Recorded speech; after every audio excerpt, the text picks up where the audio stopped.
Okay, 5 minutes na mabilis ang daldalan. Shout out tayo ngayon. Nandito pa rin ako kay Ninong Pao 2 feet. Guys, Idolbert, maraming salamat ha. Dito pa rin tayo. Kay Sisi Lucy Warren, kay Sisi Nika. Sa mga lahat ng dumalaw, Sisi Imelda. Ayan. Maraming salamat guys. Kay Chrismel, thank you so much. Sa walang tiwala, walang tiwala. Sa walang sawang tiwala. Oh, patawa pa eh, no? O, coffee time muna tayo. Christmas na yung aking. Naka-ready naman na yung aking dadalhin. So, ano na lang. Ang ating banana na lang. Ang kulang dito sa aking lalagyan. Okay na yan. Dito na yung aking isusuot. Idodoble ko na lang naman yung t-shirt na yan. Patong ko lang kasi ayoko rin maraming harina tong damit na to. So, ayan guys. Another 5 minutes and magdandahan na tayo ng labas ng bahay. Ano ngayon? Hindi ko lang sure. Hindi ko lang alam kung paano pinarking ni asawa ko yung aking sasakyan. At di ko alam kung makakalabas ba ako ng ganun. Naalangan ako lumabas ng kasi maliit naman yung sasakyan ko, kaya lang di ko pa kabisado yung paglabas ng paharap na ganun. Usually kasi nakabaking ako, pupunta ako dito. Diretso na ako.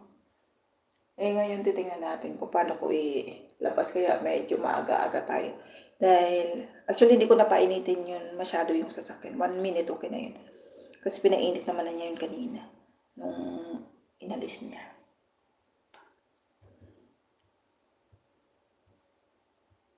So, mahirap din pala may sasakyan akala ko dati.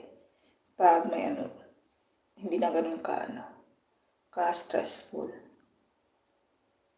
Diba sa Pilipinas, di ko lang sure ha, diba parang yung battery sa atin, charge, no? Bakit dito hindi charge? Pinapalitan na. Tataka nga ako kagabi nung sinabi niyang nalobat daw yung aking battery. 3% na lang daw. Sabi ko, bakit hindi ba yun pwedeng i-charge? Sabi niya, no. Kailangan niyang palitan ng bago. Sabi ko, mga ilang years na ba yung battery na yun? Siguro, sabi niya, mga 6 years siguro yan. 5 or 6 years. Pero usually daw ang life ng battery sa first time, mga 7 years. Sabi ko nga niya. Kasi ang alam ko sa Pilipinas, parang pinapalit-palitan lang naman yung battery na china-charge. Pinapalit-palitan yung china-charge. Hindi ko alam dito guys. Kasi bumili si asawa ko ng bago kahapon eh. Nasa 200 euro din.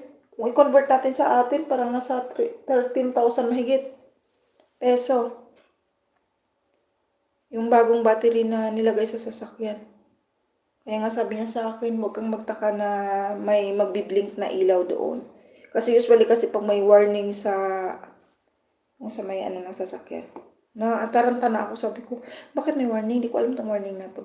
Sinabihan na niya ako, huwag kang magtaka na may warning ha. Dahil yun pinalitan yung battery mo. Eventually mawawala din yan. Dahil bago pa.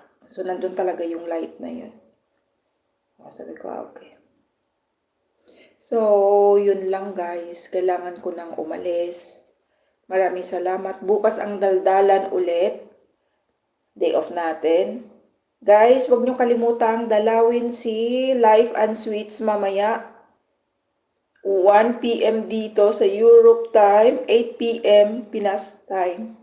Makipaglaro kayo. 3 hours yata. 2 hours, 3 hours yata yun. Makipaglaro ka doon at sayang yung inyong mapanalunan, di ba? Paminsan-minsan makipaglaro-laro din tayo sa mga mahilig mamigay ng mga ayuda. So, yun lang muna guys today. So, silent live ko na to ha. Idolbert, silent live ko na. Sa mga nakatambay dyan, silent live ko na. See you tomorrow guys. Silent live ko na ha. Dalhin ko na kayo sa bintana. Alam niyo na.